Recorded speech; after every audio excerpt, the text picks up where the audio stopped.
Villains are destined to die. Chapter 91. Your Grace, please remember that you are in a court of law. The minister warned the Duke, who appeared seconds away from screaming bloody murder. The Duke restrained himself with great effort, silently fuming. I could understand his emotional reaction. His youngest child, who'd been attacked by the Crown Prince not so long ago, had suddenly confessed to being in love with the same man. I too would have gone completely mental in his shoes. The Crown Prince and Lady Penelope are, someone stammered. My bold declaration had an incredible effect on the audience. The once silent hall was suddenly filled with noise, and amidst the ruckus, I found a pair of blue eyes set in a face stiff with shark. Derek's eyes were boring into me, his fists clenched. He looks ready to storm over and grab me by the collar. The affection score hovering above his black hair blinked precariously, the hostility rippling off of him sending shivers down my spine. It would be rather dangerous if his affection score fell below 22%. I couldn't help but glance at the gauge above his head. A voice interrupted my worried musings. Silence, silence in the court. The minster rapped his gavel against the block and the murmuring slowly tapered off. Lady Penelope, please continue. Not too long ago I ended things with His Highness, I said with a decisive nod, once again adopting an unaffected demeanor as if I wasn't seemingly airing all my dirty laundry for the world to see. I'm sure those of you who were present on the eve of the tournament saw the confrontation between the Crown Prince and myself over this. I think I did see them together. A few members of the audience tilted their heads, as if recalling the incident. Good thing I made a point of being so loud at the time. What mattered most now was making the huge scandal I was concocting seem as real as I possibly could. I quickly steered the story back on track. After we killed the bear, we encountered assassins who'd been sent after the Crown Prince. But as the assassins pursued us, he was injured. There were too many for us to take on by ourselves, and they ended up driving us over the cliff. The surrounding nobles appeared terribly confused by my testimony, which alleged the polar opposite of what Viscount Garboil had claimed. I pressed my advantage, turning to the Viscount and saying, I shot at no one but the bear and the assassins, which leaves me to wonder how all these nobles fell victim to my crossbow. She lies, she shot me, I mean us. Viscount Garboil was stammering so much, it would raise the suspicions of even the most foolish of men. Marquis Ellen quickly intervened, his expression rigid. But there remains something that doesn't add up about your testimony, Lady Penelope. What would that be? His Highness is currently in a coma, cause undetermined. The court physician who diagnosed him said that his external injuries were only minor and that there must be a yet undiscovered reason for his illness. Yes, and I adopted an overly bored tone, especially for someone who'd allegedly been lovers with the man in question. If things unfolded as you claim they did, and the Crown Prince was injured by assassins before falling off the cliff, you would have been forced to wait until a search party found you, unable to move him alone. But both you and the Crown Prince were able to walk to the entrance of the forest the next day. The prince only passed out immediately prior to when you were found, almost as though. Marquis Ellen trailed off, tone pointed. You're suggesting I lured him into the forest and tried to poison him. It wasn't hard to guess what he was implying. Marquis Ellen seemed confident that no proof of the assassination attempt remained. Well, he's right in a sense. If the Crown Prince had fallen unconscious before we were able to find the magic maps, we would probably still be trapped in that cave even now. A stifling silence settled over the room, finally broken by the Duke. Look here, Marquis Ellen, he cried angrily, banging his fists down on the armrests of his chair. You are taking this too far. Who exactly do you think you're slandering? Are you implying my daughter tried to harm the Crown Prince? We can't be sure she was acting alone, of course. You impertinent old. That is inappropriate, Your Grace. I'm just exploring every reasonable explanation, that's all. Marquis Ellen said with a smile that was obviously designed to provoke the Duke. He turned his attention to me again. Lady Penelope, please tell us, how is it that the Crown Prince came to fall unconscious? It seems as though he was poisoned, I said, not batting an eyelid. The look on Marquis Ellen's face changed very quickly.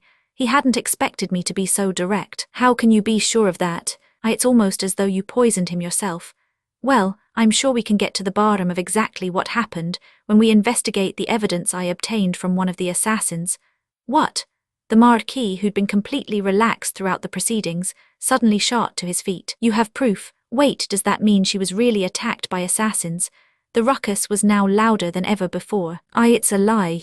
All lies. Only Viscount Garboil was tactlessly trying to deny my words. Your Honor, I offer as proof a dagger belonging to one of the assassins who tried to hurt the Crown Prince. I was reaching for the dagger tucked inside my jacket with my loosely bound hands when my vision was filled with light. System, main quest, become the queen of the hunt. Third objective, reveal the assassin's rewards. Plus 7% affection score for all love interests, plus 70 reputation. Accept/decline. My eyes glinted with glee as I read the message. 7% increase for all love interests among all the rewards offered for completing the game's damned quests.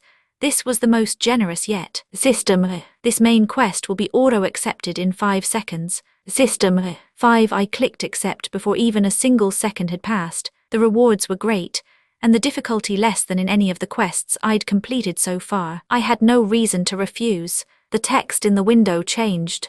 System, find the owner of the assassin's token you received during the quest. Save the Crown Prince from the assassins. Options 1. Marquis Ellen 2. Viscount Garboil 3. Baron Chilit 4. Count Kellen. The sudden quiz took me by surprise, since I'd just assumed the Marquis to be the guilty party. House Ellen's crest, which I'd seen as I was being led inside, had matched the design on the dagger, but the damned game could never make it that easy. Lady Penelope, please continue, the minister said. He looked worn out from struggling to silence all the noisy nobles, and thanks to that, he didn't seem to have noticed that I'd suddenly fallen silent. I quickly mentally recalled the dagger in my jacket's appearance. Who would be stupid enough to use a dagger marked with the Ellen crest? A weapon that had obviously been a gift based on the silk tassel attached to the hilt. The coloring of the silk had been a familiar blue as well. It wasn't hard for me to arrive at an answer. Number 3. I pressed the option with little hesitation. The person who tried so persistently to kill the Crown Prince was none other than Lady Gloria's fiancé, Baron Chilit. System, correct. Now expose the assassin. As soon as I'd processed this new message, I began speaking. I offer as proof a dagger that was used to stab the Crown Prince by one of the assassins.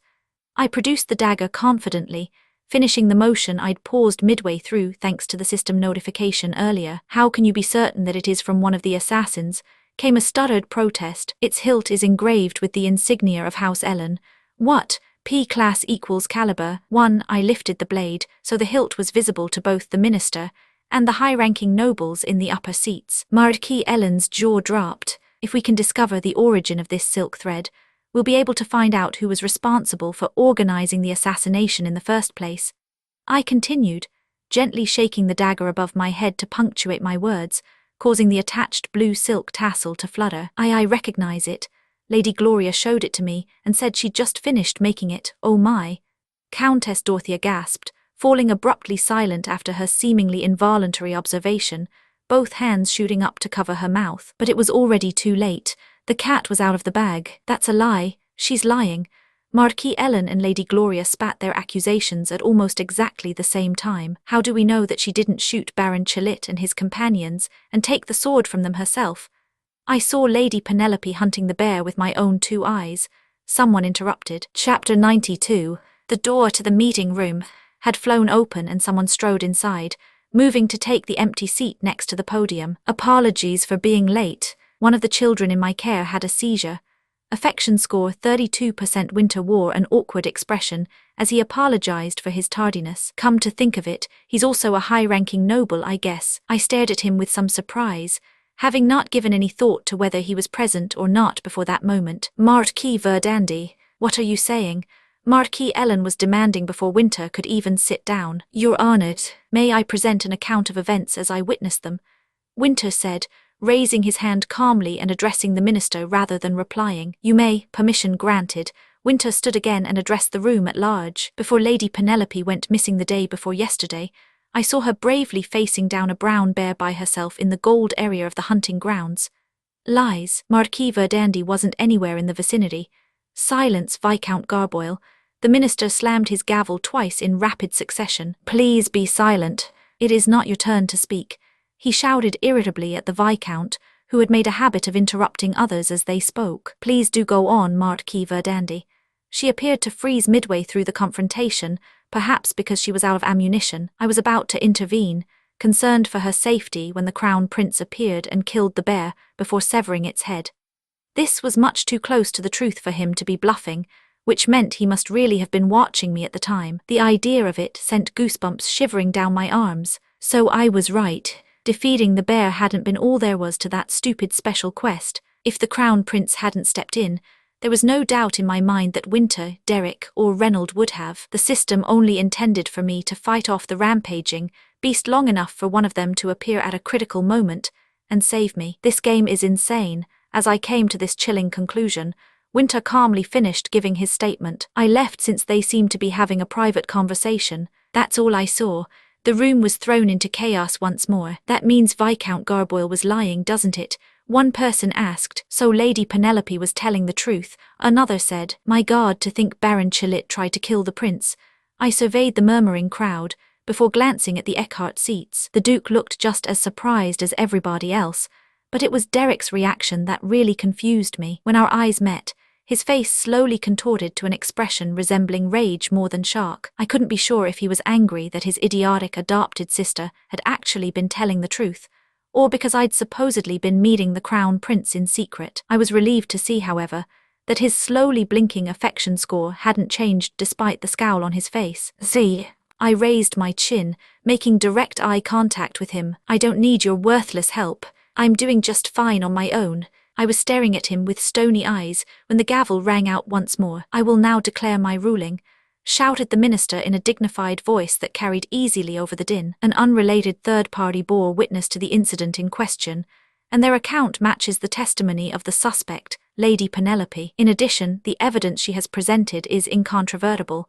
The room fell into dead silence. The minister paused to take a breath. It seems those in need of investigation are the 7 nobles, including Baron Chilit and Viscount Garboil, as well as Marquis Ellen, not Lady Penelope.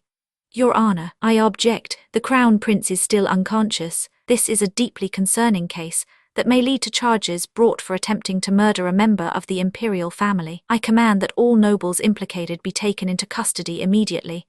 The minister rapped the gavel against the desk 3 times, and the ruling was complete. A notification popped up before me. System, main quest, become the queen of the hunt. Third objective, reveal the assassin's quest successful. System, you have gained affection score plus 7% for all male protagonists, and plus 70 reputation as your reward. Total reputation, 200. Finally, it's over. I silently cheered to myself, fists clenched. I'll have to write to His Majesty and inform him right away. Sir Walter, carry out your orders.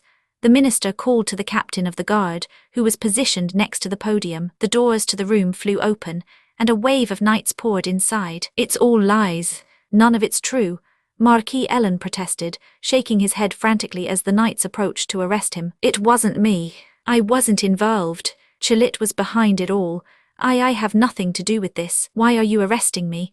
Protested the girl with blue hair as well. She was manhandled to the ground, her arms forcefully twisted behind her back. The lady cast her gaze around the room, desperately searching for someone who would help her. The House of Kellen, however, was not influential enough to warrant an invitation to this kind of meeting amongst the nobility. It seemed as though they'd been hoping to elevate their status through Marquis Ellen, and in order to do so, they had planned to step on the daughter of House Eckhart, using me as a stepping stone to enter high society. They probably thought I'd just foolishly let them have their way, just like last year. I watched coldly as the already disheveled girl was dragged away. I'm the greatest villain in this game, I thought to myself. Soon all those incriminated had been dragged away, and the meeting naturally wound to its conclusion. A few of the nobles glanced at me as they left, as if they wished to speak to me, but after seeing the scowl on my face, none of them dared. My lady, would you please pass me the evidence? The captain of the guard, a solemn-looking middle-aged man, approached me and asked. Here, I said, handing the sword over without a fuss. Taking it and tucking it inside his jacket, he said, I'll release you. Please give me your hands. I held out my arms, which were bound with a thin rope at the wrist. Excuse me one moment, he murmured, taking both of my hands in his. He then chanted something I couldn't understand, and the ropes became loose and slid free easily. He bowed, retrieved the rope, and left. Wait. It was enchanted. No wonder it had seemed too loose to actually be effective. It probably couldn't be cut or undone without an activation phrase. I felt a little embarrassed for thinking that I was getting some kind of special treatment earlier. Fatigue washed over me, the tension finally leaving my body. I needed rest. I spun, wanting to leave the room, but someone was standing in the way. Lady Penelope. Affection score 39%. White letters glittered above a luxurious head of silver hair. Despite everything, I was happy to see his increased affection score. Marquis, it occurred to me that I hadn't thanked Winter yet for suddenly coming to my aid. Thanks to his testimony, the trial had come to a close quickly. He had been helpful, unlike a certain somebody who'd wanted me to admit to shooting everyone like a reckless fool. Thank you for helping me, I said, bowing to him shallowly. Thanks to you, I was able to disprove the false charges quickly. I did what I was able to in the given situation, nothing more, Winter said, repeating the words I'd said to him not that long ago, and I'm happy that I was able to pay you back for your help on the eve of the hunt. I laughed, remembering Winter's peculiar fascination with paying back his debts, which always seemed to emerge whenever we met. He was a merchant to the core. You're always so worried about keeping the scale balanced, aren't you, Marquis? His navy eyes widened slightly hearing me laugh so suddenly, and he stared at me wordlessly for a long moment. Feeling embarrassed, the smile quickly disappeared from my face. I know I refused your help before, but I'll accept with my thanks this time. If you'll excuse me, I said with another bow, making my way past him. Does this mean you'll now come and find me if you ever need help? He suddenly asked, causing me to freeze. I believe your trust in me has been restored. Chapter 93. I slowly turned around and studied him. He was referring to the incident at his guild.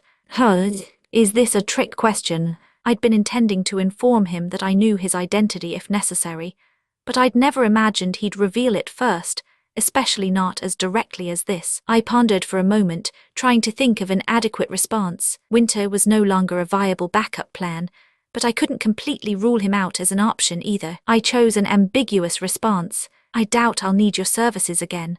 So you knew it was me after all, he replied immediately. It had definitely been a trick question then. I happen to have a good eye for people, I said with a reluctant smile, making a point to lock eyes with him. Oh, he said with a slight groan, no doubt never expecting such a thing would give him away. I'd just made use of the absurd plot device employed by the female protagonist in normal mode, guessing that the Marquis and the mage were one and the same based only on the color of his eyes. After spending some time here, however, I was realizing it wasn't as far-fetched as it seemed, at least in this world. The arrogant nobles had very little respect for the merchant class, and they would very likely never bother to remember the eye color of a masked information merchant. If you're concerned that I'll spill your secrets, you can erase my memories concerning the children, I said, guessing at the reason he'd wanted to confirm that I recognized him. It's not that, he said, shaking his head firmly. That isn't it, he said, trailing off. He suddenly reached toward me. You seem to be hurt every time I run into you.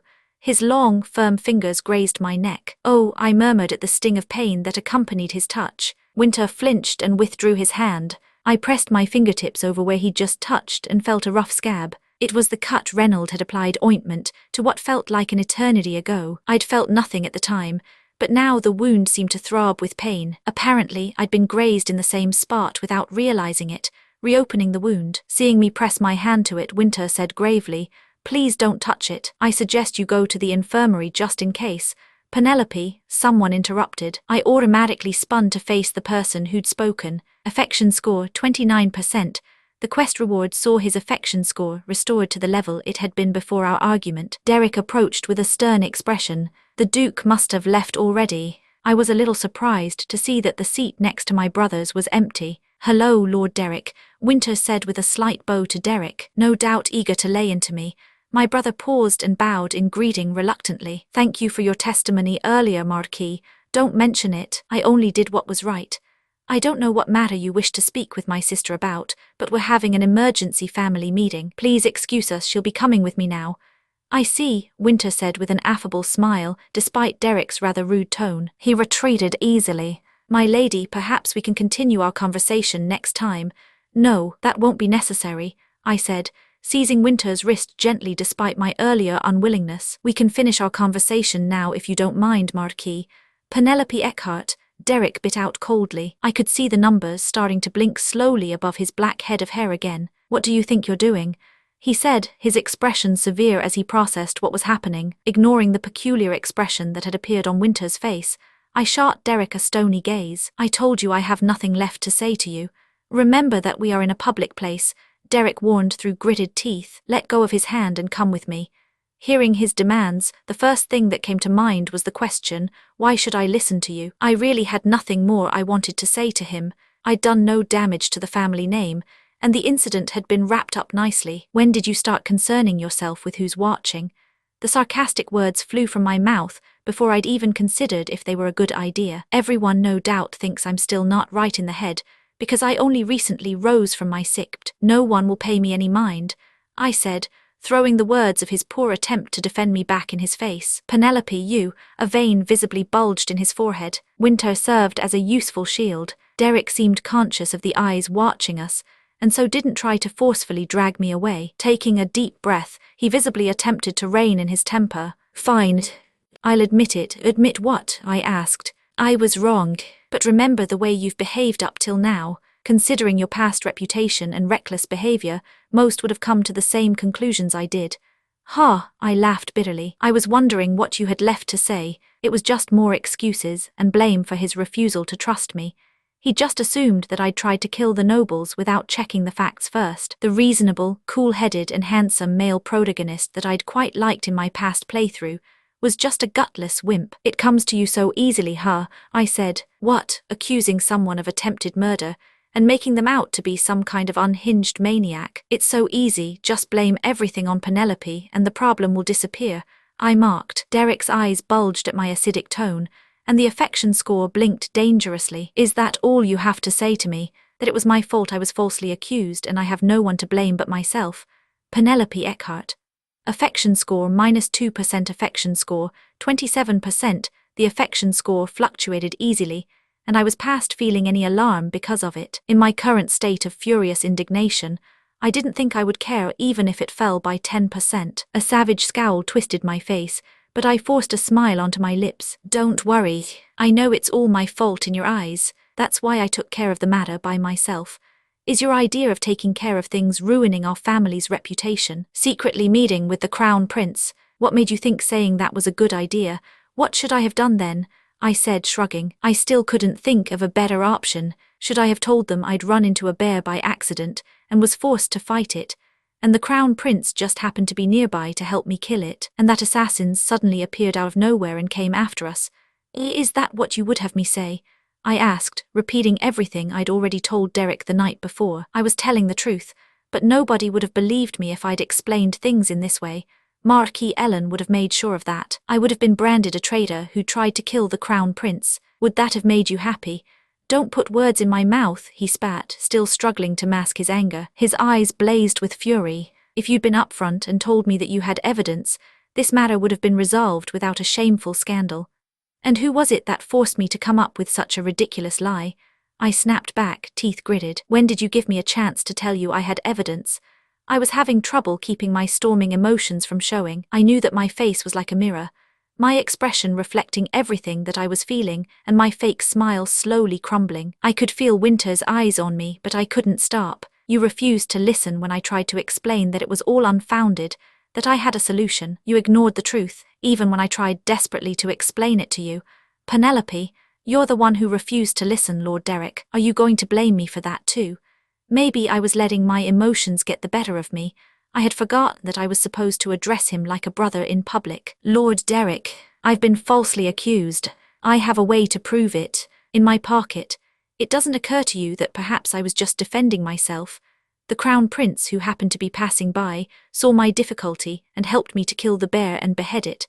More than anyone else, I hadn't wanted to claim that the Crown Prince and I were somehow romantically involved with one another, but it had been the best I could come up with after a whole night of racking my brain over the problem. Perhaps there had been a better way. Perhaps with Derek's quick intellect and the Eckhart's influence, we could have put together a far better testimony. That was why I'd intended on giving the dagger to him. It had been him, however, who'd ignored my attempts to ask for help and forced me to deal with everything by myself. If you've said everything you needed to, I'd like to speak with the Marquis now. As you know, we were discussing the trial. We didn't have enough time to talk. Derek rushed to speak, placing himself in the way as if to prevent me from leaving with Winter. As you know, things happened so fast, and we had access to very limited information. They were relentlessly trying to frame our house for the attempted assassination, and everyone was beginning to believe the frankly absurd rumor that we'd trained you with the crossbow in order to kill him. He continued, deeply frustrated. To me, this just felt like a continuation of the conversation we'd had the day before, filled with the same tired excuses. I thought the best solution was just to wrap things up quickly and get you out of that cell as fast as we could. I don't know what you're getting at honestly, but don't worry, Lord Derek, I replied firmly. I wasn't expecting much from you anyway. Derek's face fell, though I couldn't fathom why. There was a mysterious emotion painted across his usually gruff features that didn't seem exactly to be anger. Penelope, he began in a subdued tone, then his affection score blinked. Affection score 32%. It had suddenly risen without warning, leaving me to stare at it with some surprise. I quickly cast off any interest I might have felt in this peculiar development, however, instead turning away from him with a decisive nod of my head. Let us depart, Marquis.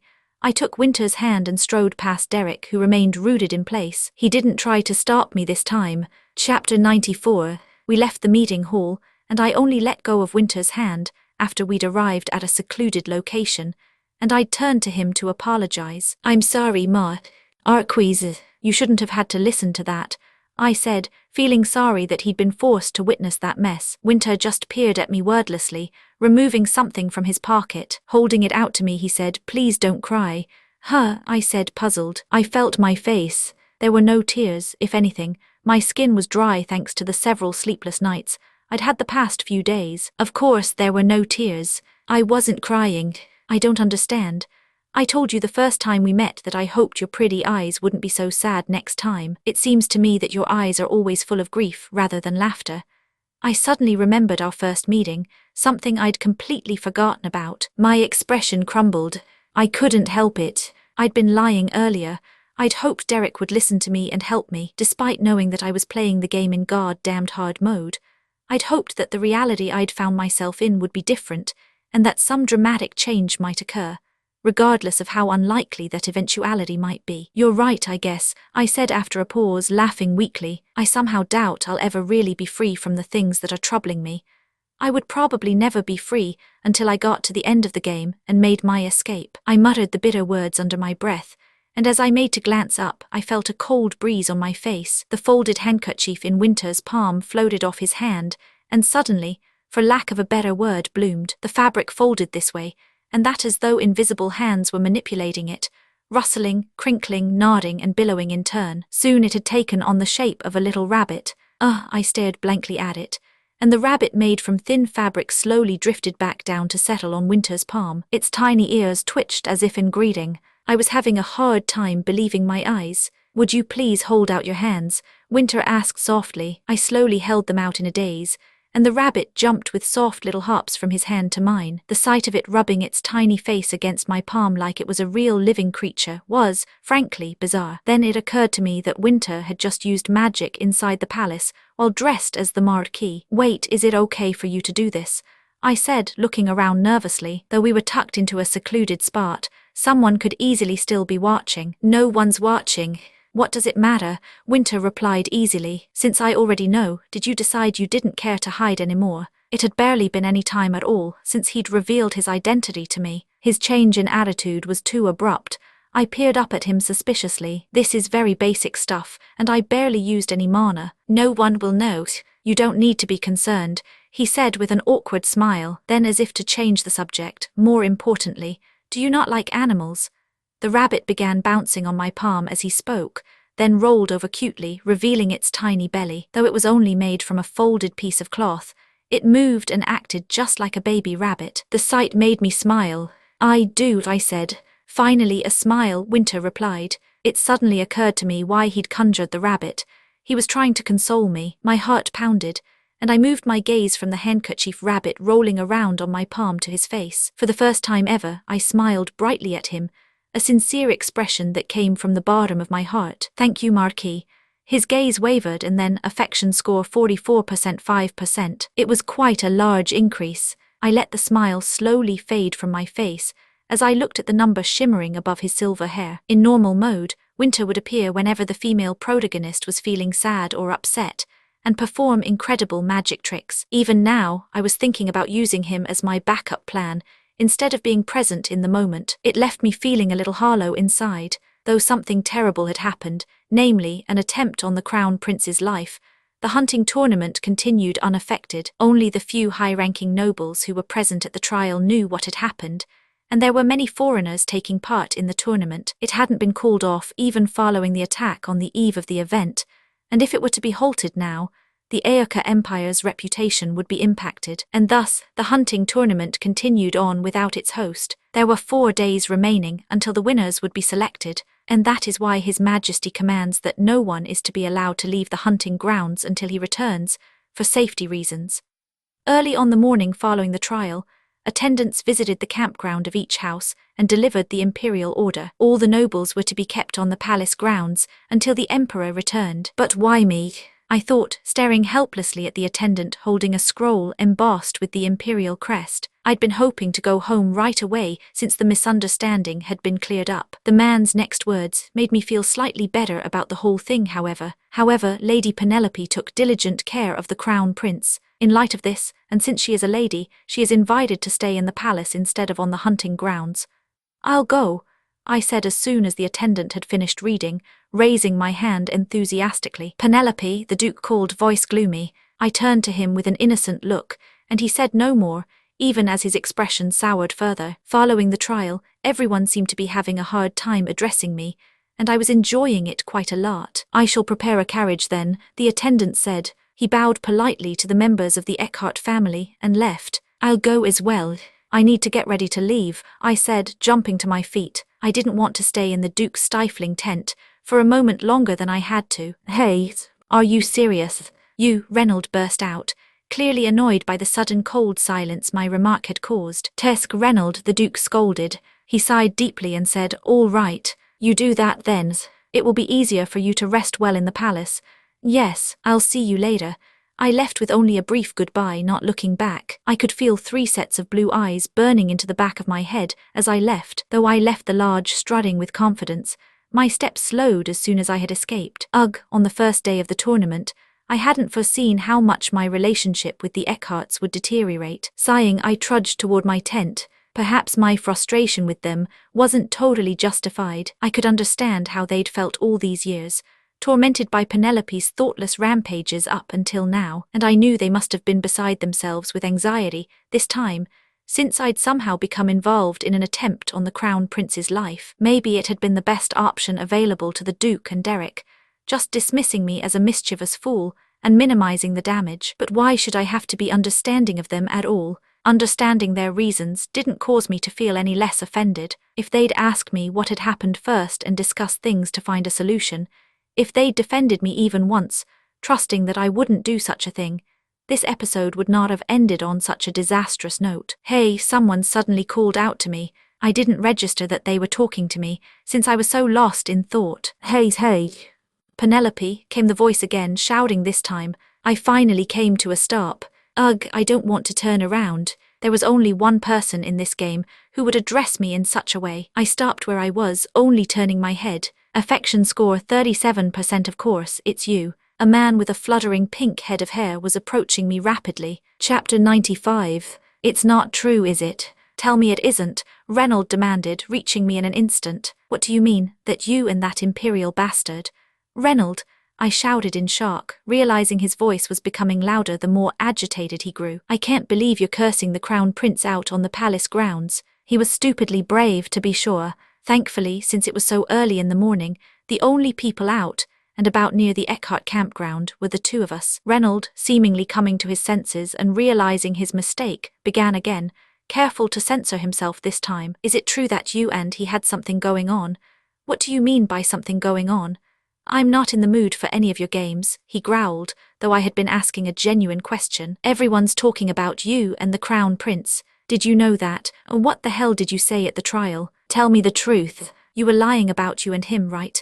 Reynold demanded again, looking like he wanted to grab hold of me and shake. I told him the truth. No, it's not true. Phew, he sighed deeply with relief and scratched the back of his head. He then muttered angrily, fuck, what a stupid rumor to be going around. If the rumor is about me and the prince meeting in the forest secretly, that part is true. Huh. His hand froze, buried in his ruffled pink hair. His eyes glinted violently. What are you saying? Like I said, we met alone in the forest. That's why the assassins chased both of us. I said, giving him an ambiguous answer accompanied by a casual shrug. I'd expected that someone would question me about the truth of my claims. I could tell the truth and say the entire story was made up to avoid raising Marquis Ellen's suspicions, but I didn't feel like sparing any of the Eckharts. You give me a straight answer, he snarled through gritted teeth. You acted like you hated him after he cut you up last time. Now what? You're saying you fucking met him alone in the woods. Cut me up, I said, frowning at his choice of words. I met him to discuss something privately. What did you discuss? That is none of your business. We hadn't actually talked all that much, so I really had nothing to report to Reynold anyway. Enough of this bullshit. Tell me the truth. And what's this I hear about you having feelings for him? People are already talking about that too. I thought nobles were supposed to be, well, noble. They can't seem to keep their mouths shut though. I was shocked that the rumors had already spread so quickly, after only a single evening. With a deep sigh, I said, that was just a lie that I told to make my story more plausible. I told him the truth despite my resolution that I didn't need to explain myself to him. It couldn't be helped, since he would demand an answer until I told him what he wanted to hear. And besides, I didn't actually want anyone thinking I liked the Crown Prince in any way. He latched onto my words like lightning. Then why did you meet with that son of a bitch? What were you thinking? Do you have a death wish? Reynold, I said, looking around us. Watch your mouth. I didn't want to engage in a battle of wits so early in the morning, so I was very audibly fed up as I continued. I know you're unlikely to believe me anyway, but it was only a coincidence. I'm not like my brother. Huh, if you told me that it wasn't you that shot all those nobles, I would have believed you. I mentally repeated his words to myself. He'd have believed me unlike his brother. I found this very hard to believe, and a bitter laugh escaped my lips. Don't lie. You would have believed me. Of course you wouldn't have. I'm sure you'd have accused me just like Derek. The two sons of the Duke were capable of incredible teamwork, only when united against me in some way. What, you think I'm blind or something? Reynold stuttered, confused by my cold glare. He began to ramble. You might be stupid, but you wouldn't have gone mad like that immediately after the ban was lifted. Besides, you didn't even want to come, since you were so afraid that something might happen. I stared at Reynold, somewhat surprised. To be more precise, I hadn't wanted to meet any of the male protagonists. I was certain I hadn't made my reasons obvious, so it was surprising that he of all people had come so close to figuring me out. So tell me the truth. It's not really true, is it? Huh, Reynold asked again, tone calmer, perhaps aware that he had my full attention. Who knows? Maybe I can help quiet the rumors. All right, it wasn't a secret meeting in the forest. I gave in, confessing to Reynold the truth in the face of his stubborn persistence. It didn't seem likely at the time that I would be able to convince anyone that I'd met the Crown Prince accidentally. It was the only good excuse I could think of. That's all there is to it. Ugh, you idiot. You could have just told me that from the start. Why did you have to be so difficult about it? Reynold complained, beating a frustrated fist against his chest. I know, right? I hadn't felt like I could be honest after his brother hadn't believed a single word I'd said. I swallowed back a bitter smile. Right, of course you wouldn't be involved with him like that. Reynold mumbled to himself, looking relieved. I asked him glumly, is that all? You just wanted to ask me about that. What do you mean, is that all? You don't get it, do you? Reynold shouted, scowling. I was dumbfounded by his reaction. It's true it was a serious issue, I supposed, but there was no reason for it to matter so much to him, was there? If the Crown Prince were to wake any time soon, I'd be the only one forced to go through the hellish process of dealing with his reaction to the whole thing. And I didn't just want to ask you about that, Reynold said, rummaging angrily in his pocket after noticing my cranky glare. Here, take this, he said, suddenly handing something over. It was a small, flat container, one I'd seen before. When I didn't move to accept it, he shook it at me and said, well, take it already. I took it reluctantly. Your wound's gotten worse since the eve of the hunt, you idiot. How are you so thick? You didn't even notice, did you? He said gruffly, clicking his tongue. Winter had seen it after only a glance yesterday as well. I suppose the wound really must have gotten worse. Embarrassed, I rubbed the skin around the area. Is it bad? Don't touch it. It'll get infected, he said with a frown. I lowered my hand. Tursky. Apply that every day while you're at the palace. Don't be lazy and visit the infirmary as well if you have time. Got it, we'd see each other again in only a few days. But he sounded like one of us was departing on some kind of long voyage. It made me laugh. I'll do that. Thank you for being so considerate, Reynold, I said, nodding gently. After a moment's hesitation, I added, and for believing me. You're the only person who's trusted me in this whole mess. I was only stating the faces, but his face blushed bright red. Why do you need to say that shit out loud? He shouted angrily, before storming away without even saying goodbye. The hell?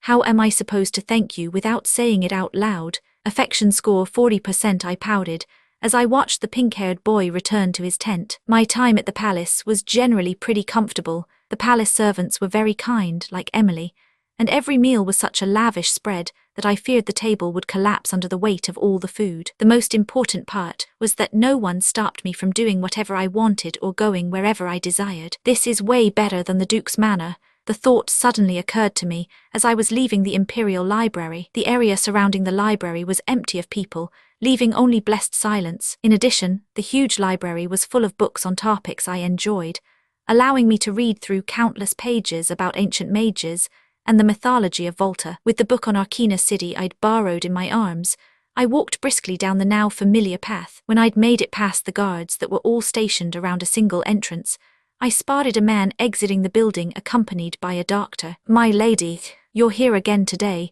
the aide to the Crown Prince observed. I nodded in acknowledgement, quickly cutting to the chase. "How is he today? His breathing is much more regular. I believe we're making good progress."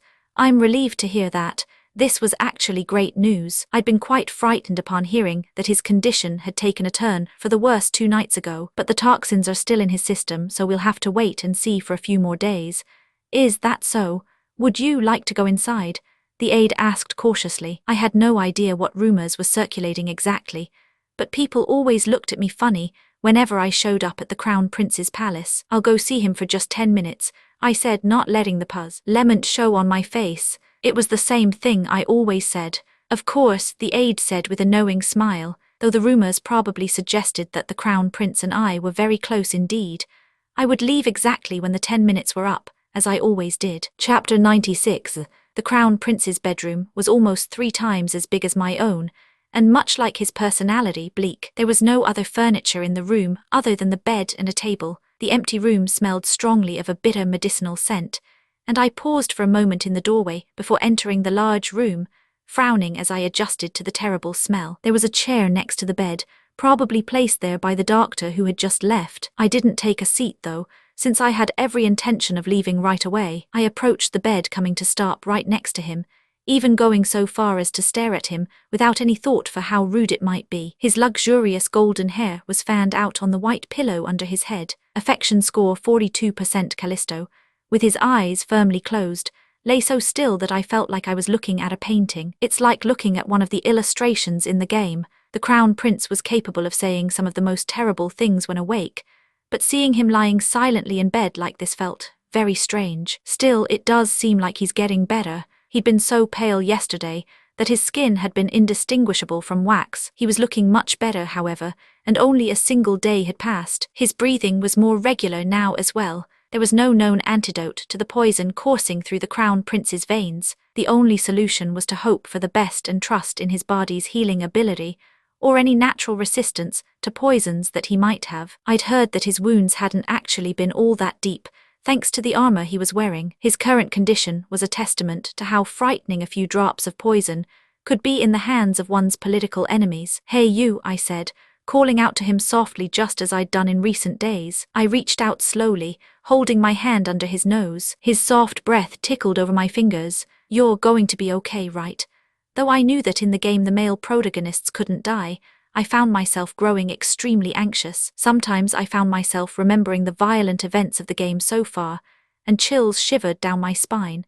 That was probably why I found myself coming here daily to check that he was indeed still breathing, feeling guilty that I was the reason for his condition. Though the assassination attempt itself had been no doubt unavoidable, he'd been stabbed while trying to save me. He'd also given me his cloak, even though he'd known that his body was faring poorly. If he hadn't given me the cloak, and chosen to ignore that I was likely to catch a cold without it, maybe the poison wouldn't have spread so quickly, and he would be doing a lot better. No, this was all part of the story's design. I shook my head in an attempt to cast off my distress. "Don't die, Your Highness," I whispered, "especially not on my account. If you die, it should be while saving the normal mode's female protagonist, not me." Saying the same words I had every day for the last 3 days, I withdrew my hand. It had already been nearly 10 minutes, and it was time for me to leave. I turned, intending to leave the room when I felt something latch onto my wrist.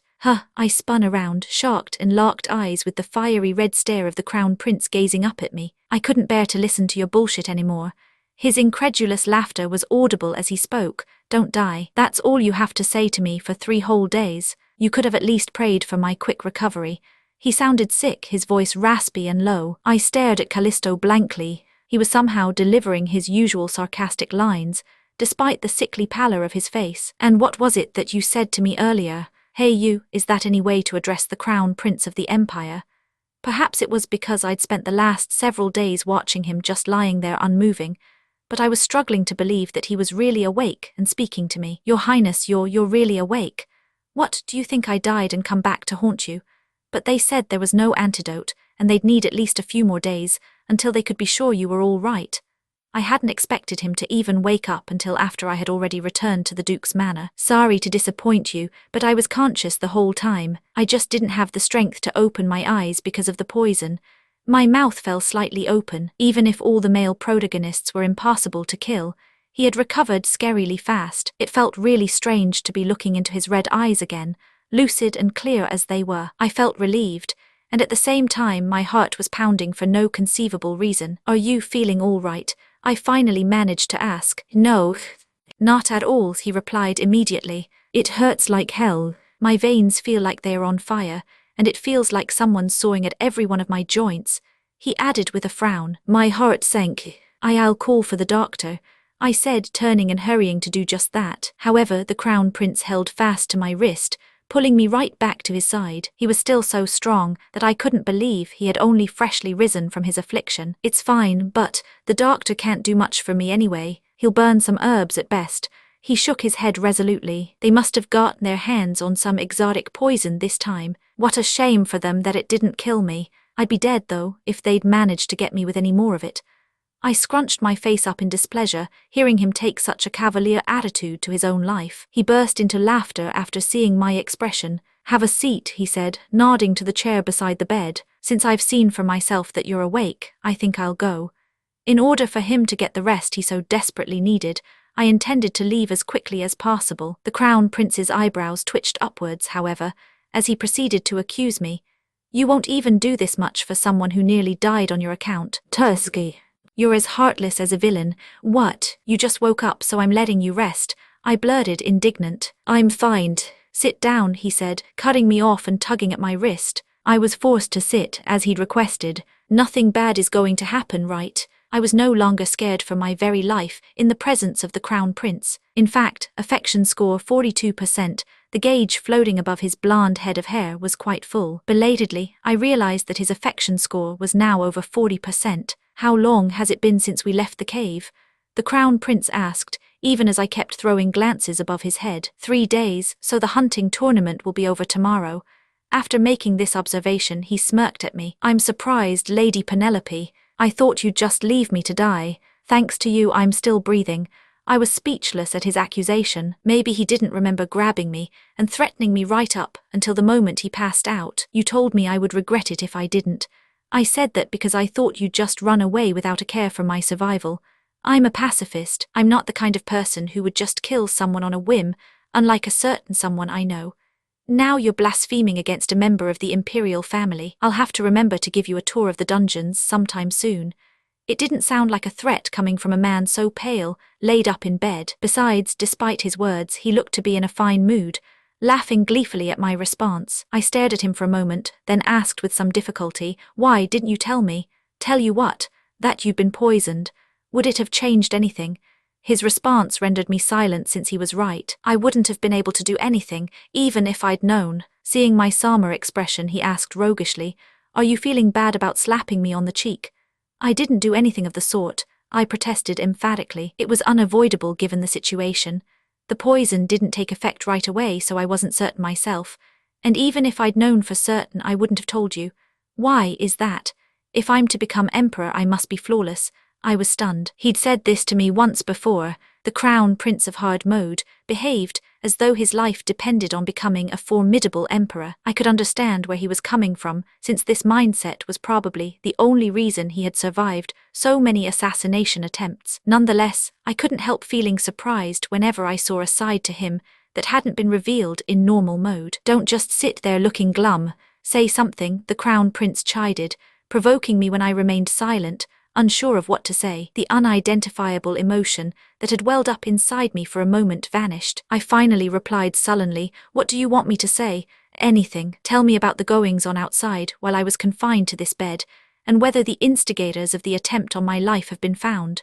I paused for a moment to think. Things had happened so fast after he blacked out, moving at a breakneck speed. I'd been arrested, imprisoned, and brought to trial, no one taking my side. I'd also used the Assassin's Token 1 as a quest reward to turn the tables, all by myself. The idea of explaining all these things to him felt a little like tattling though. Besides, I couldn't talk for too long, since he'd just woken up, so I summarized only the important details. There was a trial and we discovered who was behind the attempt, but the Emperor hasn't returned, so no proper investigation can be carried out just yet. "Of course," Callisto said, nodding as if he'd expected this. "That's it. Did you testify at the trial yourself?" "Yes, as it happens." I was about to tell him that I'd been accused of trying to murder the noblemen and forced to speak in my defense, but something occurred to me that gave me pause. "Wait a second. He doesn't know about the stupid stuff I said during the trial." I felt a chill go down my spine at the thought of him hearing that I'd testified we were once lovers. "As it happens," he prompted. Chapter 97. Seeing me freeze mid-sentence so suddenly, the Crown Prince's eyes narrowed. "He's sharp as a knife." After dropping the bombshell about our made-up dating history at the trial, I'd intended to return to the manor once the hunting tournament was over and keep to myself. I hadn't expected him to wake so quickly. A bead of cold sweat trickled down my neck, and I somehow managed to keep the tremor from my voice as I said, I didn't expect to have to testify myself. That must have been hard." Thankfully, he didn't seem to realize what a nervous wreck I was on the inside. "Come to think of it, you've performed admirably for the duration of the hunting tournament. You even rescued me. I'll have to reward you somehow." "That won't be necessary. Is there anything you want?" "No, not really," I refused quickly. I'd only done what the game had asked me to. Besides, who knew what he might demand of me later if I accepted a reward from him now? The Crown Prince chided me for my prompt refusal. "There must be at least one thing that you want." "Not really." "Wait, I seem to remember that you love gold because it matches the color of my hair." "Huh, what?" "That wording is a little strange." This thought was quickly brushed aside as he added, "How about a chest full of gold?" A chest full of gold. It was a tempting offer. However, I was the only daughter of a duke, not a freshman college student, who was only barely able to pay her bills by working part-time. Besides, having a pile of game currency that I couldn't use in the real world was of no use to me. With reluctance in my tone, I finally replied, It's all right. Just ask for something while you can before I change my mind." The Crown Prince grumbled, perhaps offended by my repeated rejection. "In that case, I have a favor to ask," I said after a moment's pause, choosing to bring up something that had been bothering me for a while. Callisto's head tilted curiously. "What is it? Promise me you'll grant my request, no matter what." "Now I'm a little afraid of what you're going to ask for." "It's not a big deal," I assured him. "Go on then." "I'm listening," he said, lifting his chin imperiously at me even as he lay in bed. "I'll do anything, as long as you don't ask for something like the Empress Consort's head on a platter. I could do that for Marquis Ellen if you wanted, though that might take some doing." "I don't need his head," I said, balking. It was precisely the sort of reward I'd expect him to offer. I finally forced myself to make my request. "No matter what you hear regarding me later, please don't kill me." "What?" "I'm asking you not to kill me no matter what happens. If you want to give me a reward, this is what I want." It was a sincere request, but all he did was laugh incredulously. He looked puzzled. "Do I look like some kind of bloodthirsty lunatic?" "You're not," I wanted to reply, but I couldn't say that directly to his face, his red eyes glaring at me. "You don't want to hear what I have to say regarding that, so why are you asking?" I muttered internally. His eye twitched as he continued. "Most ladies would ask for an invitation to visit the palace again, or for some kind of imperial jewel. Why is it that you always behave so nonsensically, in a manner no other lady would?" "You've behaved in such a way that I have cause to be concerned." I shot back at him. My snapped retort made him shut up. He fell into quiet contemplation for a moment, before his eyes narrowed suspiciously. "Did you perhaps do something I won't like at the trial while I was unconscious?" It was my turn to fall silent. "Scary clever." I barely managed to stifle a gasp. His instincts were as sharp as some kind of lithe predator, and it gave me goosebumps. "Of course not. What could I have done? Why are you asking me for such a thing then? I just want to ensure my safety if we run into one another again. I was really quite ill after you cut me last time, you know," I muttered, pouting. "Besides, aren't you the one who offered me a reward in the first place?" He'd been the one who'd wanted to give a boon, so why was he being so picky about it now? "Tusk," the Crown Prince tutted, displeased. After a considerable pause he said, "Fine. Really?" I confirmed, delighted. "You must swear on your good name, all right." "All right, I get it." A grin appeared on my face as soon as he confirmed it. "Yes. This should work as a good safeguard for at least a few incidents." It was the best news I'd received in the entire time I'd been trapped in the game. What I'd noticed during the hunting tournament was that no matter how much I tried to avoid the love interests I'd crossed out, it was impossible to stay away from them completely if I was trapped in the events of the main plotline. In contrast to my joyous reaction, the Crown Prince seemed unhappy. "You're this overjoyed." "Of course I am, why wouldn't I be happy? You're the most dangerous of them all, and you just promised not to kill me." I couldn't resist the urge to smile brightly. Callisto, who had seemed offended at the implication he was a blood-crazed maniac, eventually laughed along somewhat reluctantly. He seemed mostly puzzled by my delight. You really are very strange," he muttered, an odd expression on his face. "Very strange." Affection score 45%. I held back the urge to retort that he was the strange one. His affection score had risen as he said it, after all. Surprisingly, Callisto was now the male protagonist with the highest affection score after Eccles. The game was well and truly getting crazier. The final morning of the hunting tournament dawned. All of the nobles gathered in the clearing for the selection of the winner and the closing ceremony, including the Duke, his 2 sons, and Winter. All of the game caught during the course of the hunt had been piled near the tent serving as headquarters. I had arrived a little late since I hadn't actually intended on coming at all. The Crown Prince had sent an attendant to escort me, so I'd had no choice. The afternoon sun felt hot on my skin. I'd brought a parasol to use as a shield, but my worries were immediately proven warranted. "Look over there. It's Lady Penelope. Did you hear?" She shot some of the other nobles. "Do you think it's really true that she was secretly meeting with the Crown Prince?" People were staring at me and whispering from the moment I appeared. "Whatever. Talk all you want." I ignored them and stood under the edge of the awning installed along the edge of the clearing. The only thought in my head was how I needed to make a run for it before the Crown Prince heard the news and came storming over to interrogate me. The muttering of side characters that I'd likely never see again was none of my concern. Announcing His Highness the Crown Prince, there was the loud blast of a horn as the Crown Prince climbed the podium. I covered my face slightly with the parasol, so he wouldn't be able to find me in the crowd easily. "I trust you've all hunted your fill?" he asked. Elevated above everyone, he began his closing speech with his customary arrogance. I was a little surprised by his appearance as I stole glances at him from behind my parasol. He still looked really ill yesterday. Now, however, the Crown Prince appeared to be in perfect health. "It seems as though the hunting tournament has ended without any mishaps," he said calmly, as though nothing untoward had occurred at all. "If I'm to become emperor, I must be flawless." Callisto was behaving true to his words, like the prince of blood and iron he was. "You all performed very well. I'm curious to see who has used this opportunity to show their passion for someone of the fairer sex," he said, and the gathered nobles burst into boisterous laughter. "Now then, let's hear the scores." The Crown Prince nodded to an attendant at the foot of the podium, who brought a large leaf of paper tallying all the game that had been hunted over the past 4 days. The long list of names was called out loudly, along with their respective scores. "I'll give my game to Lady Julie, and mine to Lady Natalie." As names were called, some bold young nobles gifted the game they'd caught to their lovers, and the attendants busied themselves with adjusting the score totals. "Well, this is more interesting than I thought it would be." The atmosphere grew more and more excited, ladies blushing as their names were called, and the people in the crowd cheered and whistled. I now understood the Crown Prince's joke, and watched with newfound amusement as the selection of the winner progressed. As was to be expected, the scores got bigger as the attendant moved further down the list. Some of the contestants refused to give up their game, no doubt hoping to receive the winner's reward, and among those men was the Duke. None of the love interests' names had been called out yet. I assumed that they would take the top scores, as was to be expected in any dating sim. After some time had passed, I heard the attendant call, "Second son of the House of Eckhart, Reynold Eckhart." My ears perked up at the familiar name. 2 raccoons, 3 pheasants, 1 wildcat, 3 deer, and 8 rabbits, putting him in 5th place. Chapter 98. I heard a squeal of excitement, coming from somewhere under the awning. My goodness, to think Lord Reynold placed 5th. Amazing. Do why, oo think he will offer his game to anyone? A few ladies were making a huge fuss not too far from where I was standing. Hearing the ruckus, Reynold waved with an arrogant expression. Dear me, Lord Reynold, I heard one of the girls scream, making me frown. What the hell? Does he have a fan club or something?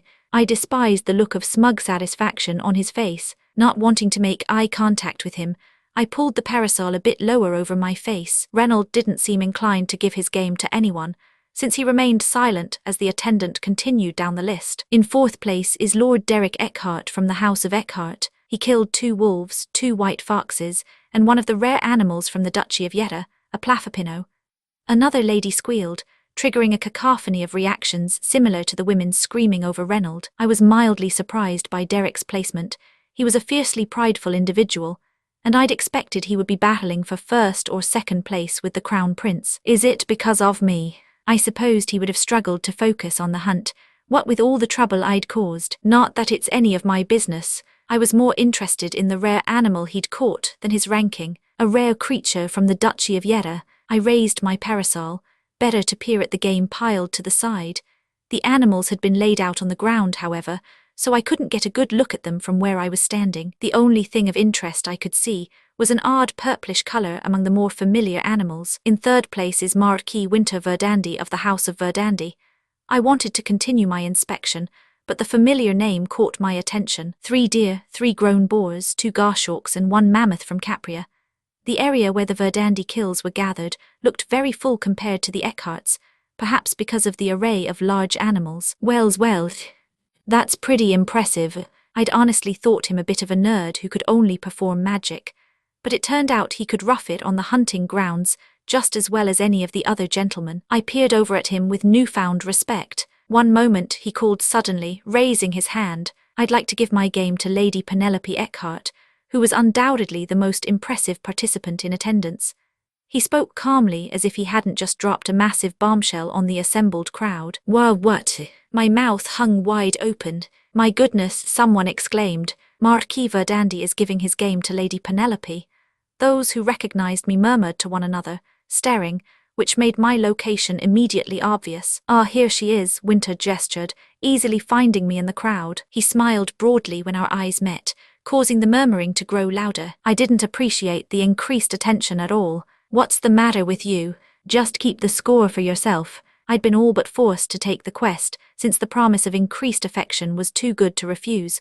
But I'd had no intention of actually becoming the queen of the hunt. As I just stood there, dazed and confused, the attendant moved on. All the animals Winter had killed had been assigned to me. In 2nd place, His Highness Callisto Regulus, 1 white tiger. Despite my surprise over Winter's actions, I was aghast to hear that the Crown Prince had managed to hunt something so terrifying. Callisto had been chased by assassins on the very first day, and was unconscious for the remainder of the tournament, which gave him virtually no time to hunt, which meant he had killed the tiger in the few hours he'd spent out on the grounds before running into me. That scary bastard. I shuddered, goosebumps forming on my skin. The star of the hunt this year is Lady Penelope, is she not? The Crown Prince's voice suddenly called out. I shall also offer my game to her. The Crown Prince's red eyes were locked on me, making me wonder if he had some sort of magical device capable of locating me. He snickered when he saw the look of pure outrage on my face. "Are the 2 of you insane? What is your problem?" Everyone in the clearing was staring at me now, all my love interests included. The whispering around me was growing louder still. "Then does that mean she will be the queen of the hunt this year?" someone said. "Don't say that. We still don't know who's in 1st place, said another. "But if the Crown Prince isn't in 1st place, who is?" The clearing descended into chaotic murmurs. It wasn't a surprising reaction, since the Duke's crazy daughter, banned from the hunt after last year, now seemed likely to become the queen this time. And finally, the long-awaited 1st place. The answer to everyone's questions, and the person who would blessedly prevent me from winning, was about to be announced. Lady Penelope Eckhart of the House of Eckhart, 1 brown bear. Up until then, I'd completely forgotten I'd supposedly defeated the bear, right before the assassins had ambushed us. A hushed silence fell over the clearing after my name was called. Son of a, I had no idea how the bear had been tallied under my score. No doubt it was the Crown Prince's doing. Who else would arrange something like this? More importantly, however, my fear had just become reality. I've become the crazy Eckhart chimpanzee who killed a bear on her own. I could tell from all the wide eyes directed at me that I was to be fine gossip fodder for the near foreseeable future. After tallying the game gifted by Marquis Verdandi and His Highness the Crown Prince, the winner of this hunting tournament is, the attendant began emphatically, Lady Penelope Eckhart, please come to the podium to receive your prize money as well as the trophy.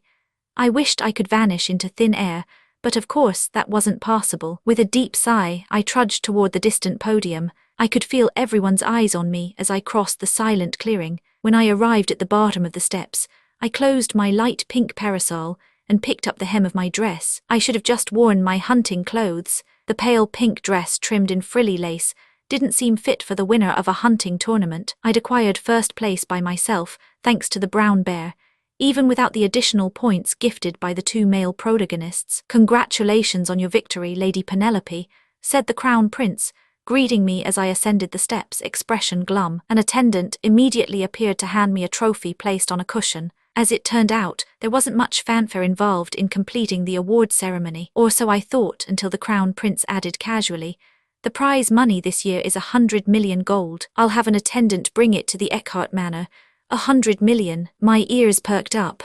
That was the same amount of gold I'd spent buying Eccles using the blank check gifted to me by the Duke. In-game currency might not be of much use to me, but I also had no reason to refuse free money. The Crown Prince looked amused by the change in my expression. Another attendant approached then, carrying a second cushion. Here, take it, the Crown Prince said, picking up the object that was sitting on top. Wait, that's, protested someone in the crowd. Concern rippled through the audience as they recognized what it was. The Crown Prince was holding my crossbow out to me, the same one that had been confiscated as an attempted murder weapon. I took it upon myself to have your crossbow returned, since it was instrumental in your defeat of the bear, Callisto said with a twisted grin as he handed it to me. In doing so, he was announcing the accusations that I'd attacked those noblemen were unfounded. It was probably a shocking turn of events for the audience, who had all no doubt been thinking the rumors were true, considering all the trouble Penelope had caused in the past. Thank you, Your Highness, I said reluctantly, taking back my crossbow. How about a short speech?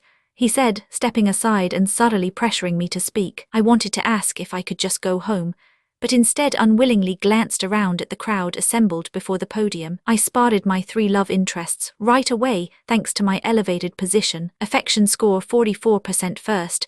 There was Winter, calmly gazing up at me with an unfathomable look on his face. Affection score 40%, then there was Reynold, scowling about who knows what this time. And finally there was Derek, affection score 32%, his blue gaze was directed at my face. He wore no expression, but as soon as our eyes met, a mysterious storm of emotion rushed through his eyes. I won't be asking you to believe in me ever again. Seeing him made my temper flare.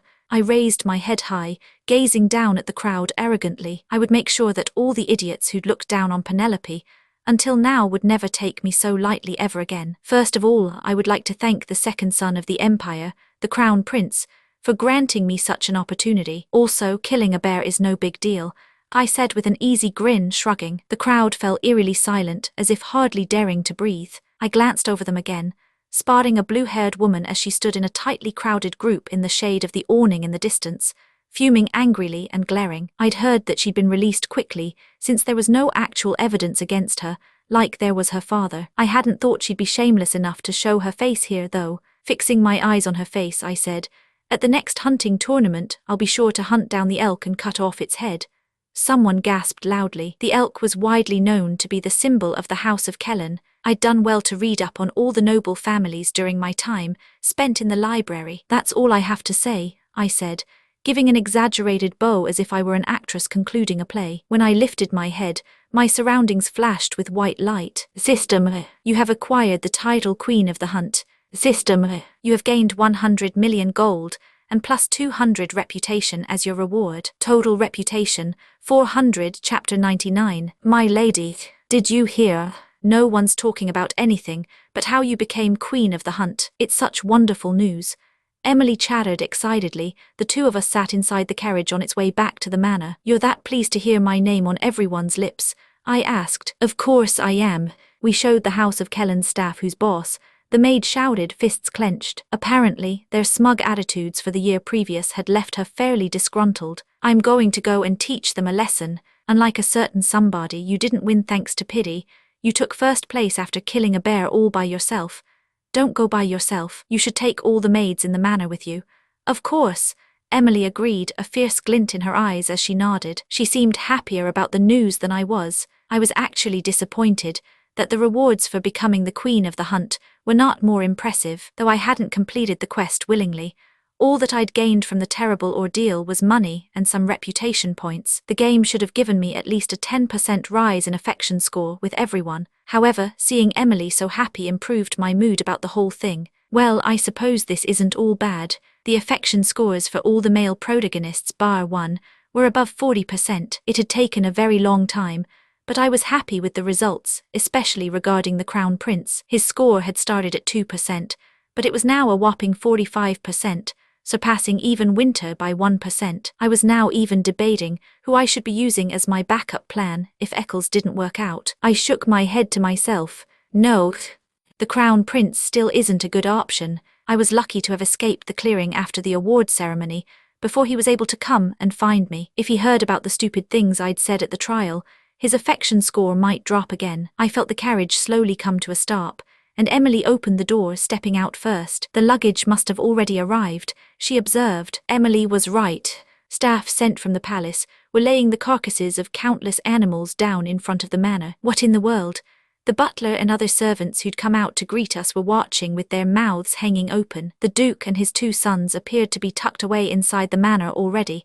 Much to my relief, they'd set off from the hunting grounds early, while I'd stayed and taken lunch at the palace before leaving. Oh, that's all mine, I said quietly as Emily helped me down from the carriage. My lady, the bewildered butler exclaimed as he approached. He was stopped from going any further, though, by a huge chest of gold placed down by the attendants with a loud thud. The impact against the ground caused the lid to jerk open for a moment, and a few of the golden coins piled inside tumbled out. Oh dear, your coins. Emily rushed to retrieve the coins from the ground. Lady Penelope, I don't. What is all this money? The butler asked, picking his way around the enormous chest. And all these animals. The Duke and the young master's game arrived a while ago. These are my game, butler. What? I don't understand. Didn't you hear? I said, eyeing the butler, who was oddly slow on the uptake today, as well as the various gathered servants. I gently explained, I'm the queen of the hunt this year. I directed that the animal skins be tanned. My plan was to have a bunch of nice clothes made for my go-to-love interest with them. I was originally only planning on making a scarf. Having a whole new wardrobe made was far grander than I'd planned, but I decided to have a positive outlook on the whole thing. More is always better, right? I told the servants to butcher the meat that could be eaten and take it to the kitchen. The butler, who had seemed perplexed at first, soon approached this new task with great enthusiasm. In fact, I had a bit of trouble dissuading him from making some sort of special restorative brew from the bear's gallbladder. Having issued most of the necessary directions, I retreated up to my room and flopped onto my bed. There's no place like home. As I rolled around on the bed, a metallic clinking filled the air. What was causing the pleasant ringing sound, one might wonder, though I'd pretended to be unbothered. I was actually deeply ecstatic with the 100 million gold I'd received. In fact, I'd been so enchanted by my newfound wealth that I'd told Emily to cover my bed with coins so that I could bask in them. Giggling to myself, I thought, I'm rich now. I'm so rich I can sleep on a bed of gold. Grinning broadly, I scooped up a handful of the coins and threw them in the air. The smooth, shiny gold glittered in the light, shimmering beautifully. I would never have even dared to dream that such wealth would be mine back, when I'd slept in a moldy semi-basement apartment with only a single thin blanket for warmth. Exhilarated, I grabbed another armful and sent them scattering over the bed. They jingled cheerfully. What a joke. You like gold that much? A disgruntled voice interrupted my enjoyment of the delightful tinkling sound. I glanced over without bothering to turn my head to find Reynold leaning in the doorway, arms crossed. Emily seemed to have forgotten to close it properly, since she'd been coming and going repeatedly, trying to organize the luggage. I scowled. What do you want? Interesting. Why didn't you ask for your bathtub to be filled with coins while you were at it? He marked, looking amused. Wait, that's not a half-bad idea, bathing in gold. I easily ignored his marking, since I was in such a good mood. I'm busy. If you don't have anything important to say, please leave, I said, turning my attention back to the coins. Reynolds walked further into the room, coming to sit on the edge of the bed. Busy with what? Playing with your gold? Yes. Ugh, look at you, you dummy. When are you going to grow up? His words hit me like a punch to the gut. I can't believe you have the audacity to say that to me. I froze for an instant, then spun around to glare at him. He raised his chin in the air arrogantly. What? I asked you why you came, I repeated, annoyed. Reynolds hesitated. Instead of replying right away, I shot him a narrow-eyed glare and he finally said, Father wants us to join him for dinner. What? I said, sitting up in shock. Why? Well, the hunting tournament ended without any of us getting hurt, and I guess he has something to say to us. How am I supposed to know? Reynolds said, carelessly shrugging his shoulders. I scrambled for a response, lost for words. The campground at the hunting grounds had been luxurious, but the facilities had still been inferior to the manor. In order to save time, we'd had to eat breakfast together in the Duke's tent, and I'd been forced to interact with the members of the Eckhart family more often than I preferred. I'd found it bearable before the assassination attempt, but after the trial, being around them had grown increasingly uncomfortable. That was why I'd chosen to go stay at the palace instead. Now that I was back at the manor, I'd been expecting to be left to my own devices in my room. Why won't you just leave me alone? Let me have some peace. I shuddered at the terrible prospect of having to spend more time with them. My stomach isn't feeling well. I think it was something I had for breakfast. The sun's already set, you know, and you're only just feeling sick now, Reynolds said with a scoff, and I bit my tongue. I should have said lunch. I'd been so flustered that my words had come out wrong. Why don't you just tell him you've been sick for the past 4 days? That would be just as believable. Then tell him that, I said. Hey, enough joking around, he said, whipping around with a frown. His mouth was open as if preparing to say more, but it slowly shut when he saw how expressionless I was. He seemed to have realized that I wasn't joking. He ruffled his pink hair with his hand roughly. Whatever. I've told you about the meal, so it's up to you whether you come. I planned on not going, so I kept resolutely quiet, and a cold silence fell over the room. Hey, just so there are no misunderstandings, Reynolds said, seeming to find the silence hard to bear. We couldn't give you our game, even if we wanted to. You know that, right? What are you talking about? The rules forbid family members from sharing game. It's to prevent an unfair advantage. This took me completely by surprise. Why was he suddenly explaining the rules of the hunting tournament to me now? And what does he mean when he says he couldn't give me his game? The realization suddenly hit me. I knew now why Reynolds was bringing this up. He seemed to think I was angry that he hadn't given me his hunt. I was speechless for several long moments before finding my voice. I know that, I hadn't known. Then why do you look so upset? Reynolds asked. What do you mean? Your face usually looks like that when you're sulking. That's not what's happening. Just forget it. Damn it, I wasn't trying to gift my catches to some other girl, so don't think that I was.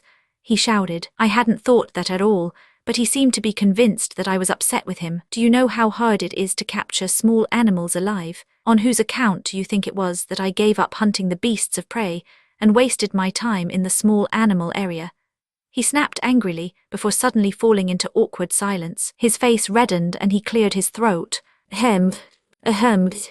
Don't be upset and tell me if you want anything. I'll give it to you. I was having trouble following his emotional upheaval. I told him I'm fine. Why all the fuss? I was completely happy with the coins. I could even now feel under me. It didn't seem likely, however, that he would leave until I gave him some kind of response. Let's see, what did he catch again? I had no choice but to try and recall the game that he'd successfully hunted. A raccoon, pheasants, a wildcat, and some deer. There had been something else too. A rabbit, I found myself saying. A memory of the little white rabbit made from a white handkerchief came to mind. I'd completely forgotten about the rabbit, which had stopped moving upon Winter's departure. I'd given it to Emily for safekeeping. A rabbit, yes. I like to watch them run around. Reynolds happened to have caught 8 live ones. All right, I'll have the butler release them in the forest. He nodded and finally got off my bed. He almost looked excited. So that does it then. Don't be upset anymore. I told you I wasn't upset. And come down for dinner if you can. Since I had no intention of doing so, I said nothing. However, in the end, I was unable to go to dinner thanks to an unexpected turn of events. I fell asleep after Reynolds left, still clutching an armful of gold. Chapter 100. While I took the opportunity to laze about in my room for a few days, the servants dealt with the animals I'd left in the butler's care. Some of the hides that had been successfully tanned were sent to a designer who specialized in gentlemen's clothing to be made into a gift for Eccles. I was told it would take a decent amount of time to tailor the clothing, so I was forced to start out by giving him something that was quicker to make. When the butler handed me the luxurious case containing the completed gift, I immediately got ready to leave the manor. I think he should be at 67% if I remember correctly. I was in a hurry to check how much Eccles' affection score had risen while I'd been gone. I'd already finished getting ready to leave by the time I realized that the weather wasn't great. "Must you go out for a walk in this weather?" Emily asked, peering with worried eyes out the window. She handed me an umbrella. It was early morning, but the sky was so full of dark clouds that it could have just as easily been evening. I could hear the wind blowing in through the cracks in the window frame. Maybe I should just go another time. Staring out the window with Emily, I hesitated. However, I hadn't gone to see Eccles for nearly 2 weeks following my return from the hunting tournament, using the excuse that his gift wasn't ready yet. If he'd been bullied or harassed again in that time, and his affection score had gone down, no, I'll give him the gift and get back quickly before the rain begins. I hurried to retrieve my umbrella and leave the room. "I'll be back soon," I said. Despite my quick steps, however, it began to pour as soon as I stepped foot on the forest path leading to the training grounds. I hastily opened my umbrella and looked nervously up at the roiling clouds. That doesn't look good. I'd come this far already though, so it would be a waste to turn back now. I chose to pick up my pace. I'd already asked the butler when the knights would be taking a break from their training. They only rested once in the morning, and since that time was rapidly approaching, I had to hurry. When I arrived at the training grounds, however, I found it completely empty. Where did they go? I looked around the broad clearing and continued to walk, searching. I remembered that training had ended early on the day I'd run into Eccles, which also happened to have been a rainy day. Are they taking their break early because of the rain? I walked slowly along the brush lining the edge of the training grounds, not really wanting to run into any of the knights that might still be lingering about. I'd walked roughly halfway around the grounds when I heard the sounds of something slicing through the air. Tucked away in the corner of the training grounds, someone was standing alone in the fog, attacking a training dummy. Eccles! My eyes widened as I recognized him. I'd found him training alone in the rain last time as well. His wooden blade sliced through the air, bits of hay flying everywhere, noisily rustling. Thick bundles of straw had been sliced free and tumbled to the ground. Same as usual. I now knew that his blade work wasn't considered to be skillful at all. If he was to move on to the next stage of his training, he needed to imbue his sword with mana and use it to slice the dummy into clean pieces, not hack it apart using brute strength. It had been quite a while since I'd last checked in on his training, but he hadn't made any improvements at all. No matter how talented a person might be, their technique was going to be no better than any old thug on the street if they had no one to teach them. With a loud cracking noise, Eccles' wooden sword split in two. A fragment of the sword splintered off, burying itself in the mud. Eccles stilled, shoulders heaving as he gasped for air. His naked upper body was giving off steam, and that, along with the broken fragments of his sword, set a very frightening scene for me. I suddenly felt a rush of anxiety flood through me. You know what? I'm not going anywhere near him until he's done training. It had been my intention to quickly give him the gift and leave, but I'd changed my mind. I wasn't going to approach him so rashly this time. Eccles paused for a moment, then reached into a crate next to him for another wooden sword. My eyes widened as I noticed the familiar faded mark on the side of the crate. It was the mark of the weapon trader from whom I'd bought over 600 wooden swords. I guess he's making good use of them then. I felt less fearful watching him pull out another wooden sword like it was no big deal. I wanted to check his affection score, but he was too far away for me to see it. Left with no choice, I settled in to wait for him to finish. Eccles continued to beat at the dummy for a good while after that. I'd been watching him for some time, hidden in the trees when he broke his third sword with a loud crack. Exasperated, he tossed the hilt away and collapsed into the mud, just lying there. I could hear the cold rain pounding against his naked chest. He'll catch a cold at this rate. Before leaving the safety of the trees, I studied our surroundings carefully. I didn't want a repeat of my past experience when he'd swung his sword at me and very nearly broken my neck. Only after confirming that there was no immediately visible danger did I begin to take soft steps toward him. The rain must have drowned out the sound of my light footfalls, as Eccles didn't react even after I'd come to a stop beside him. Standing near his head, I tilted the umbrella I was holding slightly forward. "Hello," I called quietly, and he opened his eyes, blinking. His long eyelashes were heavy with dewy drops of rain. I watched as his greyish-brown irises receded, his pupils slowly dilating. "Mistress," Eccles blinked a few times, dazed. He seemed to be questioning if I was really here. His expression made me smile. "It's been a while," I said. "Affection score 69%." The neat black letters blinked above his head. I was hugely relieved to see that his affection score hadn't gone down while I was away. Instead, it had actually risen a little. Eccles got to his feet slowly, and soon I was looking up at him instead of down, forced to hold the umbrella higher. "When did you get back?"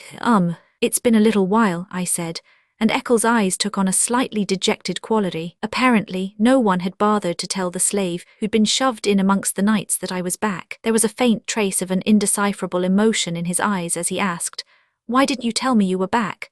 Were you waiting for me to come back? You said you'd bring me lots of nice things. Don't you recall that you laughed at me for saying that?" I wanted to laugh at how cheeky he was.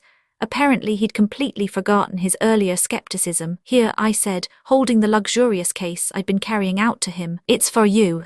I was a little late coming to see you since I was waiting for this to be finished." Eccles' eyes went round like a puppy's. He hesitated, not immediately reaching for the case. "Go on, take it," I encouraged. "The rain," he protested reluctantly. I could never dare to receive something from my mistress with wet hands. "It's fine," I reassured, pleased with his reaction. I smiled at him gently. "I came here despite the rain because I wanted to see how you looked wearing it." "You don't want it." I adopted a hurt tone, waving the case enticingly. He hesitated for a moment longer, before slowly taking the case. It snicked as he opened it with wet hands. "These are," I watched Eccles' eyes go wide upon registering the contents of the case. "It's made out of mammoth tusks and the teeth of a white tiger." I explained, smiling and content with his reaction. The gift was a necklace made of fragments of tusk and tiger's teeth. I'd had a few high-quality onyx stones added in between since it would have been boring if the entire thing was only white. The round, black marbles complemented the sharp teeth and tusk fragments very well. It was a very valuable necklace, one that no amount of money could buy. I'd come to learn belatedly from the butler that there was a reason that Callisto and Winter had taken second and third place. The mammoth and white tigers they'd hunted were extremely rare animals that were difficult to procure and thus hardly ever seen, except for at very large events like the hunting tournament. In turn, accessories and jewelry made from their byproducts were also very valuable, this necklace especially so since it contained both fragments from the mammoth's tusks and tiger teeth. Eccles seemed aware of their value. His eyes locked onto the contents of the case. "He's my ticket out of this nightmare. I should do at least this much for him." I tilted my head back confidently. "Do you like it, mistress?" Eccles said, tearing his eyes from the necklace with some difficulty. "This is too much. I'm told that in ancient Capria, only the strongest warriors wore ivory necklaces," I said, interrupting Eccles since I thought I knew what he was about to say. I'd read about Capria and its ivory necklaces in a book, but Eccles likely knew more about it than I did. His home country of Delman was located on the Caprian continent, though that entire continent now belonged to the Aeoca Empire. "It's about time we got rid of that choker, don't you think?" I said confidently, eyeing the leather necklace he wore with its yellow stone. "I told you I'd earn first place. I'm the queen of this year's hunting tournament, so now all I want to do is buy nice things for my knight." Eccles glanced down at the necklace again, unable to see his eyes, which had always been the only window I had into his emotions. I grew a little nervous. I couldn't tell if his reaction was positive or negative. Did I give him something too valuable? I was about to ask if he didn't like it when he finally looked up. My heart lurched. I'd never seen such strong emotion in his eyes before. "Mistress," Eccles' eyes glinted dangerously, like that of a predator, as he lifted the necklace from its case. He brought the hand clutching the necklace to his mouth, pressing his lips against the ivory. At the same moment his affection score spiked. Affection score 77%. A white window appeared in front of me. "System, you have reached 70% or more affection score with one of the love interests. System, the affection score meter will no longer be visible."